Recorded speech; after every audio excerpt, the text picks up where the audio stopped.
Hey everybody, it's me, Megan, and this is Relax Update number... I forgot. What Relax Update am I on? I don't even know. But yeah, this is Relax Update number whichever one it is now. I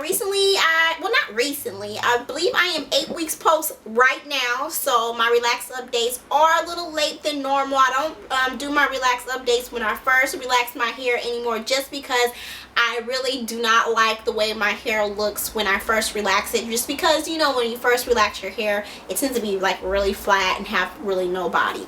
But a lot has changed and a lot has happened since my last relax update.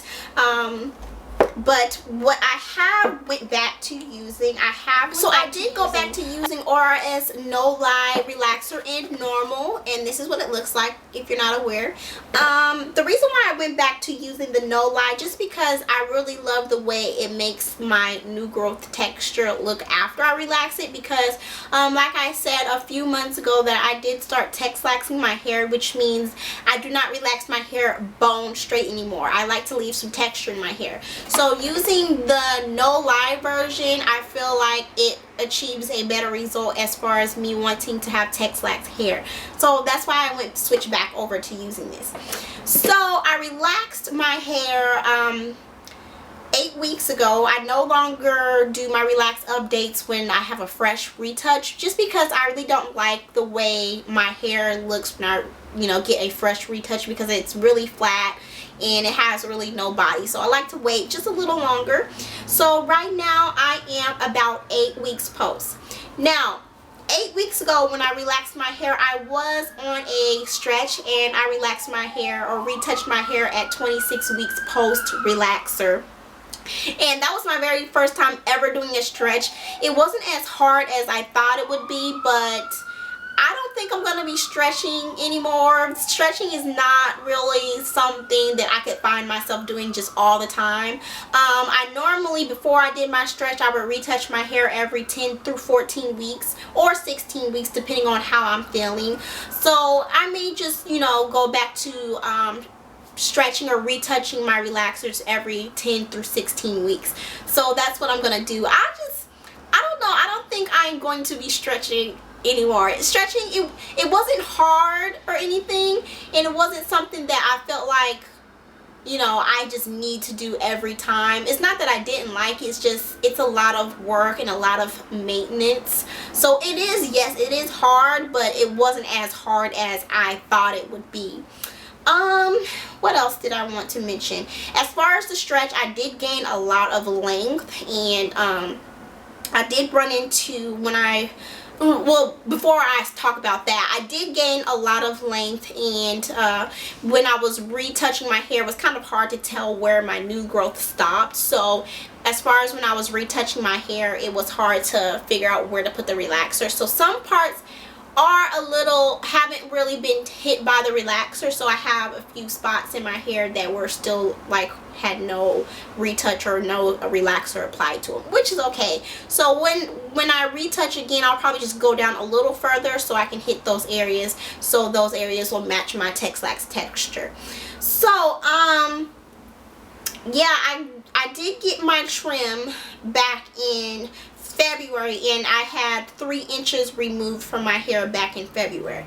So when I went to MegaFest, for those who are not aware, I did go to MegaFest, which was in Dallas, which is a Bishop T. Jakes event, and I had an amazing time. So I was there with ORS, you know, having an amazing time, and I want to say thank you guys for inviting me once again to join you guys for an event. It was a very good time that I had. So I got my first trim back in February by Tanil. She removed 3 inches, and I will tell you, every time my hair grows out, I always receive thinning in the same exact area every single time, and I don't get it. So when I was in Dallas, I did get a little mini trim because I knew this area of my hair was thinning. Every time my hair grows out to be around mid back length, it always gets that little thinning. So she trimmed off just a little bit of hair at MegaFest. She didn't go ahead and do the large cut that needs to be done. just because it would just be a lot of work and we weren't in the area or the circumstances to do, you know, large trims and things like that. Because at MegaFest we had the we was at the ORS booth, and ORS was doing, you know, styling some people's hair and, you know, educating about some of the products that they have to offer. So there's 2 stylists there. So she did a little mini trim on my hair. She didn't go for the big trim. So what I'm going to show you my hair, obviously, but what I'm thinking is that, as you can see, my hair pretty much has grown back from the 3 inches that was cut off back in February. So every time my hair grows out, I receive thinning in the back area like I always do when my hair grows out. So I'm wondering, like, is this where my length stops? Because every time it grows out, I always get that thinning in that one area, and then I always have to trim back up 3 inches around a little bit above bra strap length. So let me go ahead and show you guys the back of my hair. I'm going to go ahead and put on my length t-shirt so you guys can get a better visual of what I am talking about exactly as far as that little thinning area in the back of my hair. And here's the front. So it comes right around my boob area. In my last relax update, I believe I was at like a number 7. So my hair has grown. But as you can see that kind of thinning spot in the middle of my hair that I probably have to get rid of. I'm probably going to get rid of about 3 inches again, and that will take me right back up to a number 7.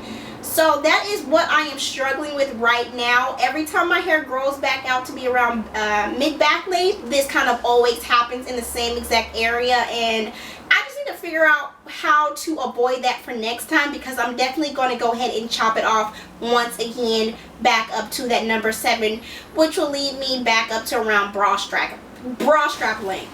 So that is what my ends look like in the back. So this is something that kind of always happens to me. Every time my hair grows out, I always will receive some thinning in like the same spot, kind of like in the middle.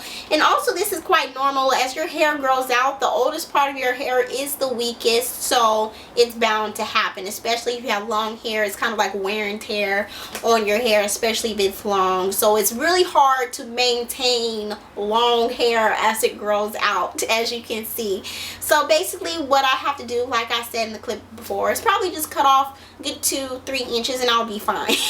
So it's basically like I kind of fluctuate between 2 different lengths at this point. My overall goal is not really necessarily as far as getting it to waist length or whatever, which is my ultimate goal, but I want to make sure I keep my hair healthy and that it makes sure it looks good, so it can be really nice and even and full looking, which is the look that I really want. At this point in my hair journey, it's not necessarily as far as, oh, look how long my hair has gotten. It's more so about, for me, about the look of my hair as far as health. I'm not really focused on, oh, I want my hair to be longer than it was the last relax update. I want my hair to look and be healthy, which is why I'm probably going to go ahead and, you know, take off that 2 to 3 inches. So it just looks better versus having, you know, very thin ends, because that's very normal anyway. When you're dealing with long hair, you're gonna get some thin edges, and thin ends, not edges. You shouldn't get thin ends, but edges. But the longer your hair gets, the thinner your ends are gonna get, because it's the oldest part of the hair and it's the hair that's been around the longest. So basically when I started these relax updates, it's just basically to help me keep track of what I'm doing and what I need to do, and just see my overall transformation as far as my hair health. Now overall my hair is thicker than what it was in my past, you know, relax updates. Now that's something that I have achieved. Now the only thing that I'm battling now, which is, you know, something that everybody has, something that they're battling within their hair journey that they're trying to fix and, you know, correct and things like that. Now it's just my thin spot that I keep getting on my ends that I always have to cut, you know, and be back up at a certain length. So yeah, my hair overall is thicker. It has a thicker appearance than what it did in the past, which is what I'm happy about. But you know, sometimes we just have to get trims. So that is what I am doing. let me see, is it anything that I did not cover that I may get asked questions about? I don't think it is, but if you guys do have any questions, feel free to comment about those below and I will try to answer that for you. I think I've covered pretty much everything that you guys may ask. But if I did miss anything, comment below and let me know. So thank you guys so much for watching, and I'll talk to you guys later.